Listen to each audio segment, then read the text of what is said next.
Si quelqu'un est en Christ, les choses anciennes sont passées. Voici toutes choses sont devenues nouvelles. Quelles sont ces choses nouvelles? Je vous donnerai un cœur nouveau, je mettrai en vous un esprit nouveau. Ézéchiel 36, 26, 27. Le premier grand changement qui s'opère en une personne qui a reçu un cœur nouveau, c'est qu'elle aime les choses célestes. La deuxième chose que Dieu nous donne, c'est une bonne conscience. Toutes les souillures causées par des pensées et des actions pécheresses doivent être lavées par le sang de mon Seigneur. Hébreux 4,16 déclare: approchons-nous donc avec une assurance du trône de la grâce afin d'obtenir miséricorde et de trouver grâce pour être secourus dans nos besoins. Puis nous recevons une nouvelle nature. C'est la troisième chose nouvelle, lesquelles nous assurent de sa part les plus grandes et les plus précieuses promesses, afin que par elles vous deveniez participants de la nature divine en fuyant la corruption qui existe dans le monde par la convoitise. 2 Pierre 1,4. Quatrièmement, nous participons à un héritage céleste. Rendez grâce au Père qui nous a rendus capables d'avoir part à l'héritage des saints dans la lumière. Colossiens 1,12.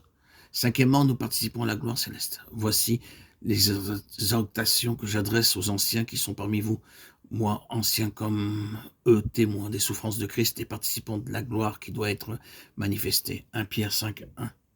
Sixièmement, nous sommes participants du Seigneur lui-même, participants de tout ce qu'il a, car nous sommes devenus participants de Christ pourvu que nous retenions fermement jusqu'à la fin l'assurance que nous avions au commencement. Hébreux 3, 14. Et septièmement, nous devenons participants de la nature divine. Nous entrons dans cette septuple participation spirituelle en acceptant Christ. En ce temps-là, Jésus prit la parole et dit: je te loue, Père, Seigneur du ciel et de la terre, de ce que tu as caché ces choses aux sages et aux intelligents, et de ce que tu les as révélées aux enfants. Matthieu 11, 25.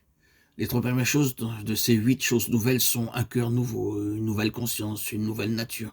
Quatrièmement, nous recevons une nouvelle sagesse. Or, c'est par lui que vous êtes en Jésus-Christ, qui, par la volonté de Dieu, a été fait pour nous sagesse, justice, sanctification et rédemption. 1 Corinthiens 1, 30. Nous recevons une sagesse céleste pour comprendre les mystères célestes. Les choses célestes ne peuvent être connues que par une sagesse céleste. Mais l'homme naturel ne reçoit pas les choses de l'Esprit de Dieu, car elles sont une folie pour lui. Et il ne peut les connaître parce que c'est spirituellement qu'on en juge. 1 Corinthiens 2, 14. Cinquièmement, nous avons un nouveau cantique dans notre bouche. Il m'a retiré de la fosse de destruction, du fond, de la boue, et il a dressé mes pieds sur le roc, il a affermi mes pas, il a mis dans ma bouche un cantique nouveau, une louange à notre Dieu. Beaucoup l'ont vu et ont eu de la crainte, et ils se sont confiés en l'Éternel. Psaume 40, 3, 4. Dieu a-t-il placé un cantique nouveau dans votre bouche, vous permettant de le louer en toutes circonstances?